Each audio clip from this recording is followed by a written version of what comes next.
The sun was shining bright over Atlanta as people hurried down the busy streets. Inside the tall glass building that housed CNN, something big was about to happen. Nobody knew it yet, but this day would be remembered for a long time. Jake Martinez walked into his office early that morning with a cup of coffee in his hand. He was the producer for a show called Capital Conversations. His job was to make sure everything went smoothly when politicians came on TV to talk about important things. Jake had been doing this job for 8 years, and he thought he had seen everything. As Jake looked at his computer screen, he saw the list of people who would be on the show that day. 2 names caught his attention right away. Karoline Leavitt and Jasmine Crockett were both coming to talk about healthcare. Jake knew this could be trouble. Karoline Leavitt was young, maybe 25 years old. She had blonde hair and bright, blue eyes that seemed to see right through people. She was known for speaking her mind and never backing down from a fight. People either loved her or hated her. There was no in-between. She had started working in politics when she was just 22, and she had made a name for herself by saying things that other people were afraid to say. Jasmine Crockett was different. She was a congresswoman from Texas who had been in office for 2 years. She was in her 40s with dark hair and a confident smile. She was known for being very smart and very tough. When she spoke, people listened. She had a way with words that could make her opponents look foolish. She was used to winning debates. Jake picked up his phone and called his boss, Richard Stone. Richard had been running TV shows for 20 years, and he knew when something might go wrong. "We might have a problem today," Jake said when Richard answered. "What kind of problem?" Richard asked. "Leavitt and Crockett are both coming on the show. You know how they feel about each other." Richard was quiet for a moment. He remembered the last time these 2 women had been in the same room. It was at a political conference in Washington 6 months ago. They had gotten into an argument that lasted for 30 minutes. Videos of that argument were still being shared on social media. "Maybe that's exactly what we need," Richard said finally. "People are tired of boring political talk. They want to see something real." At the same time, across town, Karoline Leavitt was getting ready for her day. She lived in a small apartment with her roommate, Kelly Brooks. Kelly worked as a nurse at the local hospital and was one of the few people who really knew Karoline. "Are you nervous about today?" Kelly asked as she watched Karoline put on her makeup. "I'm never nervous," Karoline said, but her hands were shaking just a little bit. "You know she's going to try to make you look bad, right?" Kelly said. "She's done it to other people before." Karoline looked at herself in the mirror. She had been preparing for this moment for weeks. She had studied everything about healthcare policy. She had read every speech that Jasmine Crockett had ever given. She knew exactly what buttons to push. "Let her try," Karoline said with a smile that didn't reach her eyes. Meanwhile, on the other side of town, Jasmine Crockett was in her hotel room with her assistant, Marcus Johnson. Marcus had been working with politicians for 10 years, and he knew how to prepare them for difficult interviews. "Remember, she's young and inexperienced," Marcus said as he helped Jasmine practice her talking points. "The audience will see that, if you just stay calm and professional." Jasmine nodded, but she was thinking about something else. She had heard that Karoline Leavitt was smart, maybe even smarter than people gave her credit for. But Jasmine had been in politics longer. She had more experience. She had faced tougher opponents than a 25-year-old with a big mouth. Back at CNN, the studio was getting ready. Amanda Brooks, the host of the show, was reviewing her notes. Amanda had been hosting political shows for 12 years, and she prided herself on being fair to everyone. She had short brown hair and wore glasses that made her look serious and smart. "This could get interesting," she said to her assistant, Nancy Williams. Nancy had been working in television for 15 years, and she could sense when something big was about to happen. "Should we be worried?" she asked. "Maybe," Amanda said. "But good television sometimes comes from unexpected places." The camera crew was setting up their equipment. Steve Johnson had been a camera operator for 8 years, and he knew how to capture the perfect shot. He adjusted his camera to make sure he could see both guests clearly. "Make sure you get their faces when they react to each other," Amanda told him. In the control room, director Tony Rodriguez was checking all the monitors. He had directed hundreds of political shows, but something felt different about this one. The energy in the building was electric, like everyone knew something was going to happen. Lisa Chen, the sound engineer, was testing all the microphones. She had to make sure that every word would be heard clearly. She had no idea that in a few hours, one of those words would be replayed millions of times around the world. As the morning turned into afternoon, both women arrived at the studio. Karoline came first, wearing a blue dress that made her look professional but not too formal. She walked with confidence, her heels clicking on the floor. Jasmine arrived 30 minutes later, wearing a black suit that made her look powerful and in control. When she walked into the building, people stopped what they were doing to look at her. The two women did not speak to each other before the show.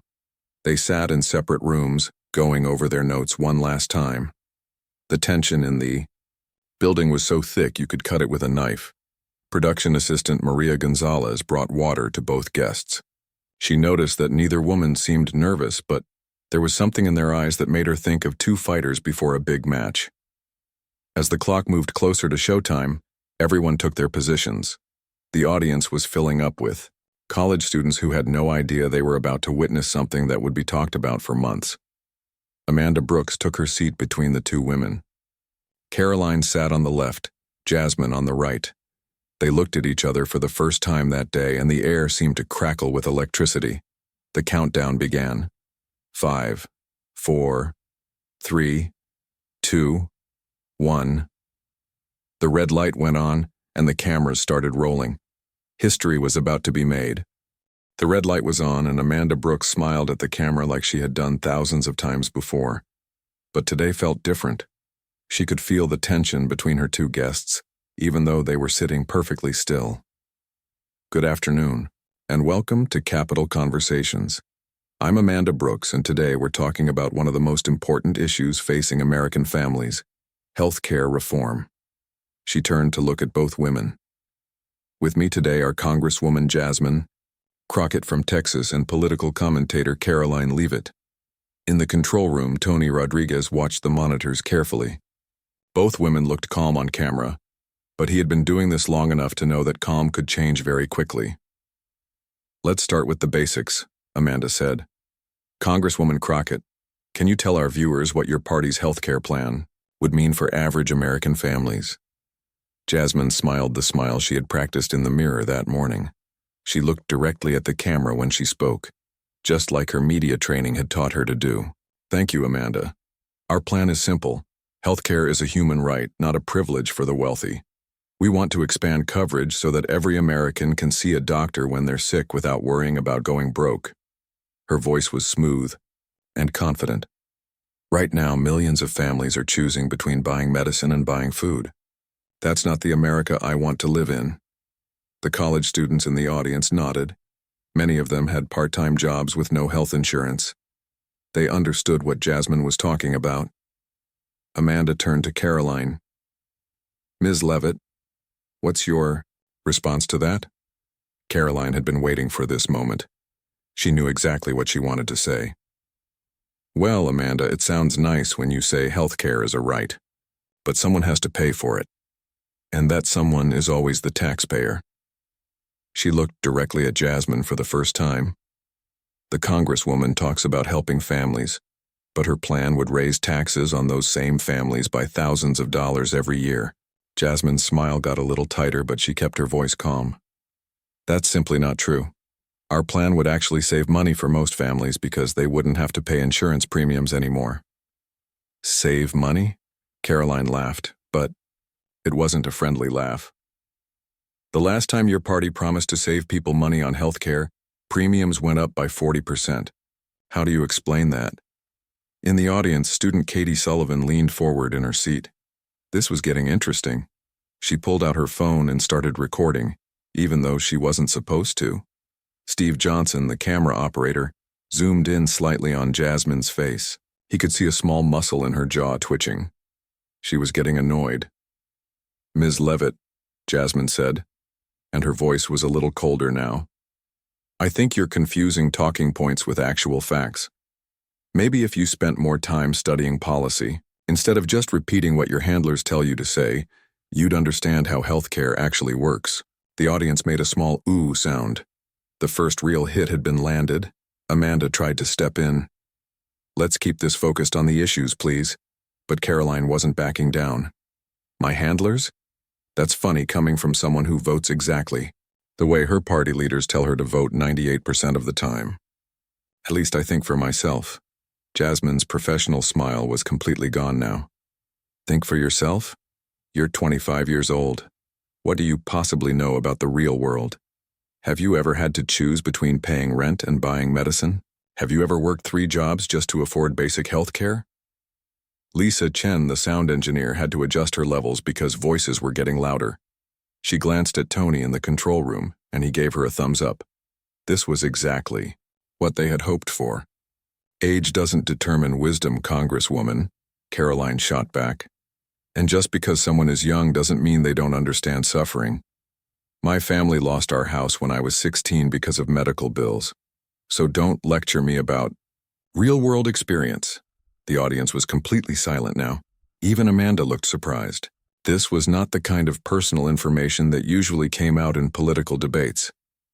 Jasmine seemed taken aback for a moment, but she recovered quickly. "I'm sorry to hear about your family's struggles, but that just proves my point. We need a system that protects families like yours from going through that kind of pain. We need a system that actually works," Karoline said. "Not one that sounds good in speeches but fails in real life. Your party has been promising to fix health care for decades. Where are the results?" Marcus Johnson, Jasmine's assistant, was watching from backstage. He could see that his boss was getting frustrated. He had warned her that Karoline might be tougher than expected. "The results are in the millions of people who have coverage today who didn't have it 10 years ago, Jasmine said, her voice rising slightly. "The results are in the families who aren't going bankrupt because of medical bills anymore." "Really?" Karoline tilted her head. "Because I have the numbers right here." She pulled out a small piece of paper from her jacket pocket. "Medical bankruptcies have actually gone up in your district since you took office, so either your plan isn't working or you don't know what's happening in your own backyard." The audience gasped. Several students started whispering to each other. This was not what anyone had expected from a healthcare debate. Jasmine's face was getting red. She wasn't used to being challenged with specific numbers that she couldn't immediately dispute. Those numbers don't tell the whole story. There are many factors that contribute to medical bankruptcies. "You're right," Karoline said sweetly. "One of those factors is having representatives who care more about making speeches than actually solving problems." Amanda knew she had to step in before this got completely out of control. "Ladies, let's take a step back and focus on solutions rather than attacks." But it was too late. The gloves were off now, and both women knew it. Jasmine was no longer the composed congresswoman who had walked into the studio. She was angry, and it showed. "You want to talk about solutions?" Jasmine said, her voice sharp. "Here's a solution. Maybe we should elect people who actually understand how government works instead of giving platforms to inexperienced commentators who think they know everything because they read a few articles online." The studio fell completely quiet. Everyone could feel that something big was about to happen. Karoline sat perfectly still for a moment, and then she smiled. It was not a nice smile. In the control room, Tony Rodriguez leaned forward in his chair. He had been directing television for 20 years, and he knew when he was about to capture something special. He whispered into his headset to Steve Johnson, "Whatever happens next, make sure you get it all." The silence in the studio was so thick you could almost touch it. Everyone was waiting to see what would happen next. Jasmine Crockett had just delivered what she thought was the final blow, calling Karoline Leavitt an inexperienced commentator who didn't understand how government worked. But Karoline didn't look hurt or angry. Instead, she sat back in her chair and smiled. It was a calm, almost peaceful smile that made everyone in the room feel nervous. She took a small sip of water from the glass next to her chair and set it down very carefully. Amanda Brooks, the host, was about to say something to move the conversation forward when Karoline held up one finger. It was a small gesture, but it told everyone to wait. She was going to speak, and whatever she said was going to be important. In the control room, Tony Rodriguez felt his heart start beating faster. He had seen this kind of moment before, but not often. It was the moment when everything changed. He whispered into his headset to all the camera operators, "Get ready. Something big is about to happen." Steve Johnson adjusted his camera to focus perfectly on Karoline's face. He could see something in her eyes that hadn't been there before. It was like a hunter who had been waiting patiently and finally saw the perfect shot. The college students in the audience were completely quiet. Katie Sullivan, who had been secretly recording on her phone, made sure her camera was pointed at both women. She had a feeling that whatever happened next, she was going to want to watch it again and again. Karoline looked directly at Jasmine Crockett. Her voice, when she finally spoke, was calm and clear. There was no anger in it, no emotion at all. That somehow made it more scary than if she had been yelling. "Congresswoman Crockett," she began, and everyone in the room leaned forward to hear better. "You want to talk about experience and understanding how government works. That's interesting coming from you." Jasmine started to say something, but Karoline continued without pausing. "You've been in Congress for exactly 2 years and 3 months. In that time, you've introduced 17 bills. Do you know how many of those bills actually became law?" Karoline paused for just a second. 0. Not one. The audience made a small sound, like they had all taken a breath at the same time. Jasmine's face went from red to white very quickly, but Karoline wasn't finished. She was just getting started. "You talk about helping families with health care, but let's look at what you've actually done. In your first year in office, you missed 37% of the votes in the Health Committee. 37%. That means you weren't even there to vote on the healthcare issues you claim to care so much about." Lisa Chen, the sound engineer, watched her equipment carefully. The studio was so quiet that you could hear people breathing, but she knew that was about to change. "But that's not the best part," Karoline continued, her voice still perfectly calm. "While you were missing those important votes, where were you? Well, let me tell you. You appeared on 23 different television shows, gave 41 interviews to magazines, and attended 34 fundraising events for yourself." Jasmine tried to interrupt. "That's not... I'm not done yet," Karoline said, and her voice was like steel. "You want to talk about not understanding the real world? Let's talk about your real world. You make $174,000 a year as a congresswoman. That's more than 4 times what the average family in your district makes. But somehow, in just 2 years, your personal net worth has gone up by almost $500,000. The audience was completely silent, but you could feel the shock in the room like electricity. "You live in a house worth $800,000, drive a car that costs more than most people make in a year, and your daughter goes to a private school that costs $30,000 annually. But you want to lecture me about not understanding regular families?" Amanda Brooks knew she should stop this, but she couldn't. This was the kind of television that people would be talking about for years. Marcus Johnson, Jasmine's assistant, was watching from backstage with his mouth open. He had prepared Jasmine for many different scenarios, but not for this level of detailed attack. Karoline reached into her jacket and pulled out several pieces of paper. "These are public records, by the way. Anyone can look them up. Your voting record, your financial disclosures, your schedule. It's all there for people to see if they bother to look." Jasmine finally found her voice, but it was shaky. "Those numbers, you're taking them out of context." "Am I?" Karoline asked, and now there was a tiny bit of steel in her voice. "Let me give you some context then. While you were appearing on your 23rd television show last year, there was a town hall meeting in your district about rising healthcare costs. 300 people showed up, asking for their representative to come and listen to their problems. Do you know who showed up to represent you?" The pause stretched out, like a rubber band about to snap. "Nobody. You sent an intern, a 22-year-old college student, to represent you to 300 of your own voters who were struggling to pay for medicine." The sound that came from the audience wasn't quite a gasp and wasn't quite a groan. It was the sound of people realizing they were watching something they would never forget. Steve Johnson zoomed in on Jasmine's face. She looked like someone had hit her with a truck. Her mouth was opening and closing, but no words were coming out. "But here's my favorite part," Karoline said, and for the first time, There was a hint of satisfaction in her voice. You want to question my experience and my age. You think that because I'm 25, I don't know what I'm talking about.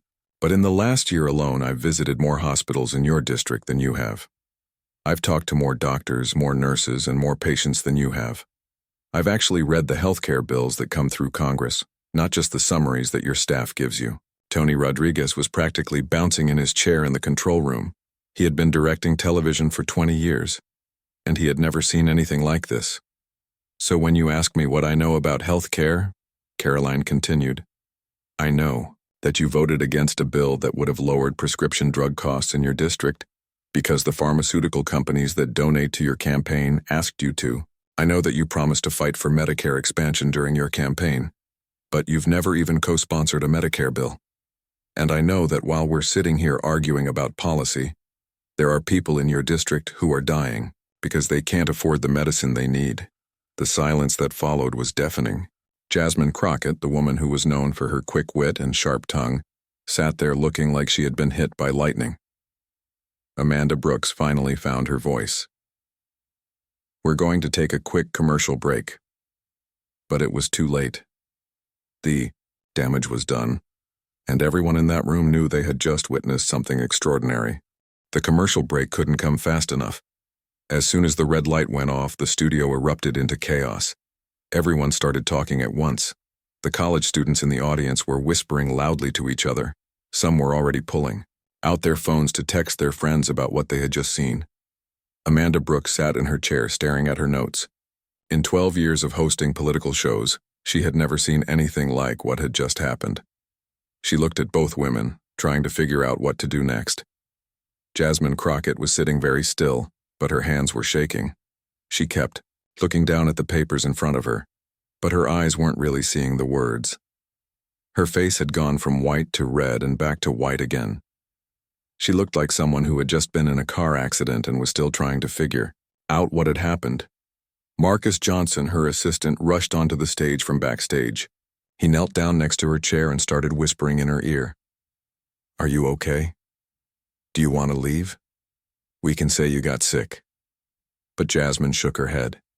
She was a politician, and politicians didn't run away from fights, even when they were losing badly. I'm fine, she said, but her voice was so quiet that Marcus had to lean closer to hear her.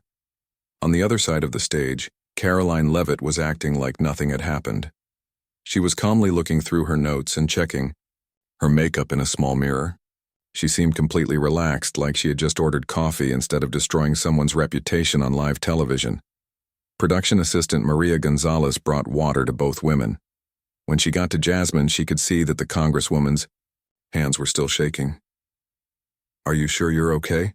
Maria asked quietly. I said I'm fine, Jasmine snapped, but then she looked sorry for being rude. I'm sorry. This is a lot. Tony Rodriguez was in the control room talking quickly into his headset. We need to be ready for anything when we come back. If she tries to leave, let her. If she breaks down, cut to commercial immediately. And Steve, keep those cameras rolling no matter what happens. Steve Johnson nodded and adjusted his camera. He had been a camera operator for 8 years, but he had never filmed anything this intense. His hands were sweating, and he had to wipe them on his shirt. Lisa Chen, the sound engineer, was checking her equipment again. She wanted to make sure that every word would be crystal clear when the show went back on the air. She had a feeling that whatever happened next, people would want to hear every single word. In the audience, Katie Sullivan was frantically typing on her phone. She was trying to tell her roommate what had just happened, but she couldn't find the right words. How do you describe watching someone get completely destroyed on live television? You won't believe what just happened, she texted. This girl just absolutely destroyed a congresswoman with facts. Like, completely destroyed her. I got it all on video. Her roommate texted back immediately. Send it to me right now. But Katie decided to wait. She wanted to see what happened when the show came back on. Behind the cameras, CNN employees were gathering to watch. Word had spread quickly through the building that something big was happening in Studio 3. People who normally wouldn't care about a political talk show were finding excuses to walk by and peek in. Jake Martinez, the producer, was on the phone with his boss, Richard Stone. "This is either going to be the best thing we've ever put on television, or we're going to get sued," he said. "What did she say that wasn't true?" Richard asked. "As far as I can tell, everything she said was accurate. That's what makes it so brutal." 1 minute until they were back on the air. Amanda Brooks took a deep breath and looked at both women again. Jasmine still looked shaken, but she was sitting up straighter now. Whatever Marcus had said to her had helped a little bit. Karoline looked exactly the same as she had before the commercial break, calm, confident, and ready for whatever came next. 30 seconds, called out one of the production assistants. Amanda made a decision. When they came back from commercial, she was going to give Jasmine a chance to respond. It was only fair, and maybe the Congresswoman could recover from what had just happened to her. 10 seconds. The red light came back on, and Amanda looked directly into the camera. "Welcome back to Capital Conversations. Before the break, we heard some very specific allegations about voting records and attendance. Congresswoman Crockett, would you like to respond?" This was Jasmine's chance. Everyone in the studio knew it. She could fight back. She could defend herself. She could turn this whole thing around.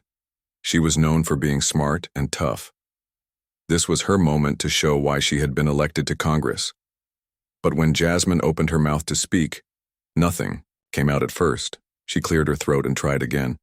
"Those numbers, Ms. Leavitt is taking them out of context," she said, but her voice sounded weak and unsure.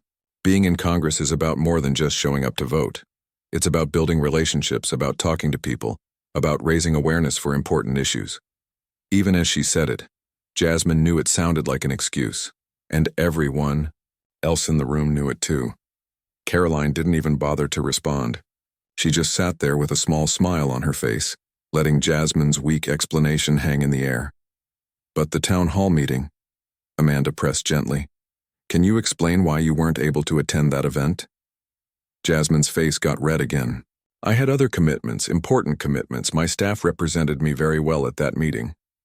"Your staff was one college intern," Karoline said quietly, speaking for the first time since the commercial break. "And 300 people left that meeting feeling like their congresswoman didn't care about them. The damage was done, and everyone could see it." Jasmine Crockett, who had walked into the studio as a confident, successful politician, now looked small and defeated. Her reputation, which had taken years to build, had been destroyed in less than 5 minutes.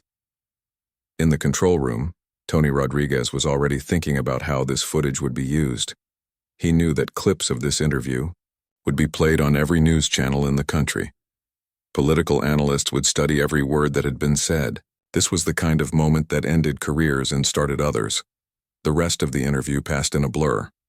Amanda tried to steer the conversation back to policy issues, but it was pointless. Everyone was still thinking about what had just happened. The audience was distracted, the host was distracted, and Jasmine looked like she wanted to disappear. When the show finally ended 30 minutes later, Jasmine was the first person to leave the studio. She walked quickly, with Marcus right behind her trying to keep up. She didn't look at anyone, didn't say goodbye, didn't shake hands with Amanda or Karoline. She just wanted to get out of there as fast as possible, but she knew she couldn't run away from what had just happened. In a few hours, the whole country would know about her worst day in politics. Katie Sullivan couldn't wait any longer. As soon as she got outside the CNN building, she pulled out her phone and started uploading the video she had secretly recorded. Her hands were shaking with excitement as she typed the caption, "Girl destroys." Congresswoman with facts on live TV. This is insane. She posted it on TikTok first, then Twitter, then Instagram. Within minutes, her phone started buzzing with notifications. People were liking, sharing, and commenting faster than she could read. At the same time, inside the CNN building, the official video was being prepared for broadcast. Jake Martinez, the producer, knew they had something special. He called every major news outlet he could think of. "You need to see this," he told Ben Walsh, a political reporter at Fox News. "We just recorded the most brutal political takedown I've ever seen." Ben was skeptical at first. He had heard producers say things like this before, and it usually turned out to be nothing special. But when Jake sent him a preview clip, Ben's eyes went wide. "Holy cow," Ben muttered as he watched Karoline systematically destroy Jasmine with facts and numbers. "This is incredible." Within an hour, Ben had written an article and posted the clip on his Twitter account. His post said, "Young conservative commentator absolutely demolishes veteran congresswoman with her own voting record. This is what real journalism looks like." The clip started spreading like wildfire. People who never cared about politics were watching it and sharing it with their friends. The video was being posted on Facebook by soccer moms, shared in group chats by college students, and discussed on Reddit by political junkies. Derek Thompson, a liberal political analyst, saw the clip and immediately knew he had to respond. He wrote a long Twitter thread defending Jasmine Crockett and attacking Karoline Leavitt. "This is exactly what's wrong with modern politics," Derek wrote. "Personal attacks disguised as policy debate. Jasmine Crockett is a dedicated public servant who doesn't deserve this kind of treatment." But even Derek's own followers weren't buying it. The replies to his thread were brutal. "Did you watch the same video we did?" one person wrote. "She didn't make personal attacks. She just listed facts. Maybe if Crockett did her job, she wouldn't get embarrassed like this," wrote another. By evening, the hashtags were trending nationwide. Leavitt destroyed was the #1 trend on Twitter, followed by savage comeback and facts over feelings. People were making memes, creating reaction videos, and analyzing every word that had been said. Rachel Fox, a conservative commentator, was one of the first major voices to praise Karoline's performance. She went on her evening show and played the entire exchange for her audience. "This, ladies and gentlemen, is what accountability looks like," Rachel said. "For too long, we've let politicians get away with making promises they don't keep and showing up to work when they feel like it.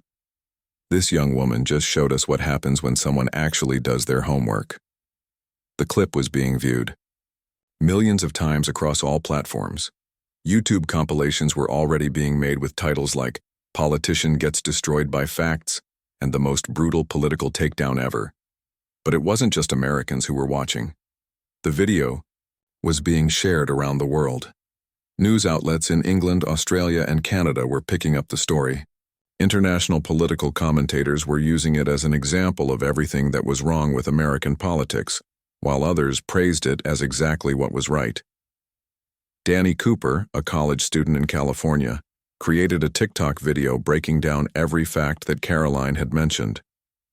He spent 3 hours researching and found that every single thing she had said was true. "I checked all of it," Danny said in his video. "The voting record, the missed committee meetings, the financial disclosures, everything. She came prepared, with receipts." His fact-checking video got almost as many views as the original clip. Meanwhile, Jasmine Crockett was in her hotel room, watching her career fall apart in real time. Her phone was ringing constantly with calls from reporters, but she wasn't answering. Marcus Johnson, her assistant, was trying to figure out how to handle the crisis. "We could put out a statement," Marcus suggested. "Explain the context behind some of those votes." But Jasmine just shook her head. "What's the point? Everyone's already made up their minds." She was right. The damage was done, and no amount of explanation was going to fix it. The video had captured something that people had been feeling for a long time: frustration with politicians who made big speeches but didn't follow through on their promises. Late that night, talk show hosts were already planning segments around the clip. Comedy shows were writing jokes about it. Political science professors were adding it to their lesson plans as an example of effective debate tactics. Harris Insights, a polling company, decided to do a quick survey to see how many people had seen the clip and what they thought about it. They called 1,000 people across the country. The results were shocking. 67% of people had already seen the video or heard about it. Of those people, 73% said it had changed their opinion of at least one of the politicians involved.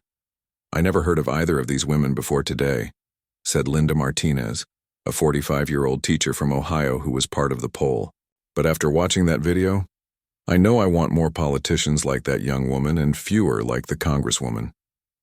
The polling results were released the next morning, and they created another wave of news coverage. Cable news shows were spending entire segments analyzing the moment. Political consultants were being asked what lessons other politicians could learn from what had happened. 3 weeks later, Karoline Leavitt was offered her own show on a major news network. The offer came with a salary that was more money than she had ever imagined making. She was also invited to speak at political conferences and universities across the country. Jasmine Crockett, on the other hand, found herself facing primary challengers for the first time since she had been elected. Young progressive activists in her district were asking why they should support someone who couldn't even defend her own record on television. 6 months after that day in the CNN studio, journalism schools were teaching classes about the interview. Students were studying how Karoline had prepared, how she had stayed calm under pressure, and how she had used facts instead of emotions to make her point. The moment had changed both women's lives forever.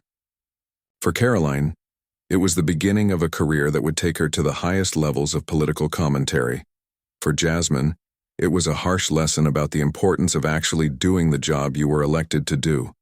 But more than anything, the viral moment had reminded people that in an age of social media and instant communication, politicians couldn't hide from their records anymore. Someone was always watching, someone was always fact-checking, and someone was always ready to hold them accountable. The age of getting away with empty promises and missed votes was over, and it had all started with a 25-year-old woman who had done her homework and wasn't afraid to share what she had learned.